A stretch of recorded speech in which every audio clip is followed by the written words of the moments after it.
Good afternoon. I'm Gary Tittle, Assistant Chief with the Dallas Police Department, and I'll be sharing with you what we are doing as it relates to a new panhandling initiative in the Central Patrol Division, focusing mostly in the downtown area and the immediate surroundings.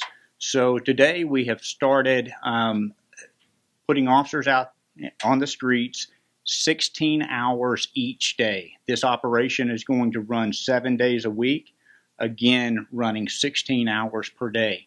What we're really focusing on is the aggressive panhandler. That aggressive panhandler will be the ones who approach an individual demanding money, asking for money, impeding their walkway on the sidewalks, getting out into the street on the curbs, moving out into the highway off of the shoulder or from the shoulder of the highway, things that are dangerous for the public, things that are dangerous for the pedestrians.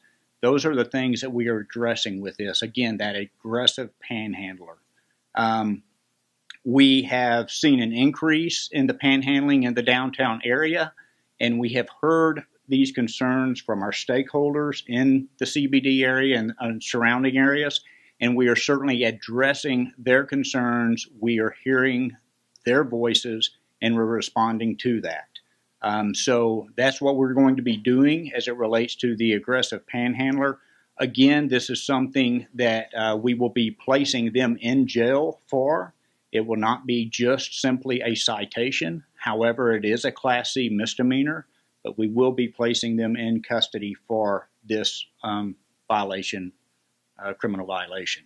So one of the things I also want to talk about is the fact that those who actually give to those who panhandle, if you want to give, then please seek out a charitable organization. There are many out there who would be willing to accept your donations and to utilize those donations for those who are needy. These panhandlers who are out aggressively panhandling, they all are not homeless, make no mistake. Some of these panhandlers actually do this for a side job. We actually arrested an individual last week, and he had a significant amount of cash in his pocket. We asked him about that, and he simply has a home, and he informed us that he has a savings account, but he wanted to supplement his savings. And so again, these are all of these are not homeless individuals.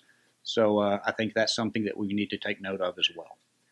At this point, I will entertain any questions. Chief, why do you think you're seeing an increase right now? We're not really sure on that. Sometimes we see it due to nice weather. Other times there's an ebb and flow of the homelessness as well as the panhandling. Chief, how do you make this a lasting impact so that a panhandler who's acting aggressively isn't arrested, put into jail, and then the next day is right back where he was the day before doing the same thing? How do you make it so they don't do it anymore on the permanent? Interesting you say that. We have already in the last few days encountered someone twice. And so that will be a challenge for us, but we hope to address that challenge with repetitive enforcement. Chief, how will you detect and identify those aggressive panhandlers? We will have individuals, our officers are out there, they're watching. We're also going to be utilizing officers who may not be in uniform to identify that action. And so, of course, they will call in the officers who are in uniform.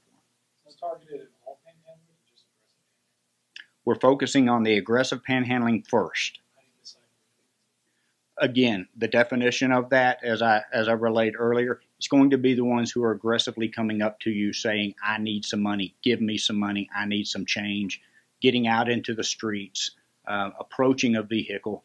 That's the type of issue that we're going to be focusing on.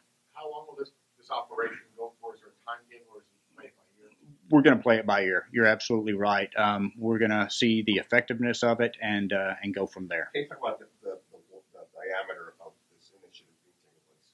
I'm sorry? Can you talk about the diameter of the area? From a geographical Yes. standpoint, what we're going to be focusing on is the immediate downtown area, but also some of the surrounding areas, whether it's Deep Ellums, the Cedars, the West End, just north of that, or just south of downtown. One more either question, or. guys, please. The few filling stations that are around downtown that a lot of the hotel patrons use to refill their rent cars. We've done stories on this.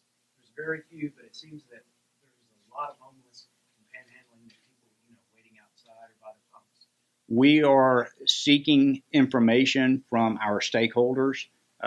In addition to that, we have collected information from our patrol officers. We're looking at those high volume, high frequency locations, and we're certainly addressing those as well. Okay, thanks, guys.